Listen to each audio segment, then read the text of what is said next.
नमस्कार, स्वागत आप सभी का केयर हरियाणा पे। मैं हूं आपके साथ रमेश जाखड़ और इस वक्त मैं मौजूद हूं हिसार घग्गर ड्रेन के बिल्कुल टेल पे।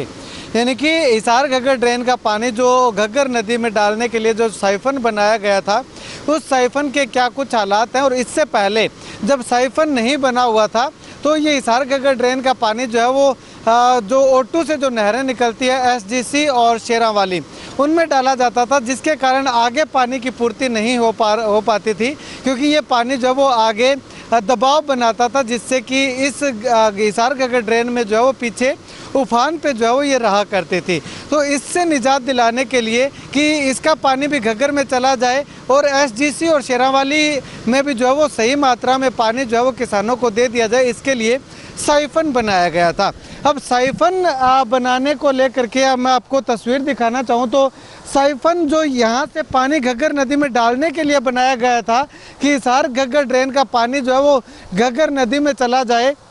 लेकिन उन्हीं साइफनों का पानी जो है वो घग्गर नदी में पानी ज़्यादा होने के कारण उन्हीं साइफनों से पानी जो है वो हिसार घग्गर ड्रेन में उल्टा आ रहा है, यानी कि वापस इसी ड्रेन के अंदर पानी जो है वो आ रहा है। और हिसार घग्गर ड्रेन जो है वो पीछे चोपटा इलाके की अगर बात करें तो चोपटा इलाके में हिसार घग्गर ड्रेन जो है वो पूरे उफान पे है। लोग लगातार जो है वो तटबंधों को मजबूत करने में लगे हुए हैं, यानी कि टूटने की पूरी संभावना जो वो दिखाई दे रही है। अगर इनकी सही तरीके से संभाल नहीं की गई तो ये जो है वो हिसार घग्गर ड्रेन के मुहाने जो है वो टूट सकते हैं और चोपटा में जल त्रासदी, जल प्रलय जो है वो कह सकते हैं कि एक तरफ से किसानों की फसलों के लिए होने की आशंका जो है वो जताई जा रही है। अब यहाँ पे हिसार घग्गर ड्रेन में आपको सामने दिखाना चाहूँगा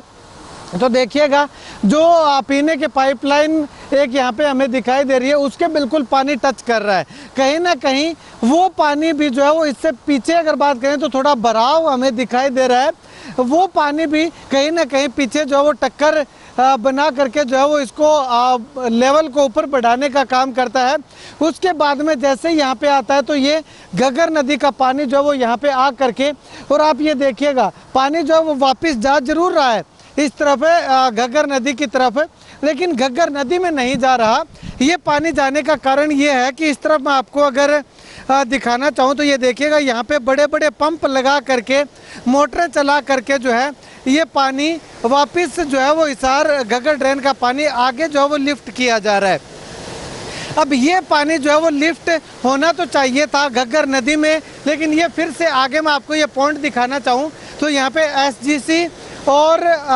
शेरावाली नहरें हैं। इन नहरों के अंदर जो है वो ये पानी वापस जा रहा है। पीछे से जो है वो इन नहरों का पानी जो वो बंद किया हुआ है और यहाँ से ये पानी जो है वो आगे के किसानों को जो है वो दिया जा रहा है, यानी कि पूरी मात्रा में पानी जो है वो शायद किसानों की नहरों को जो है वो नहीं मिल पाता है इस हिसार घग्गर ड्रेन के चलते।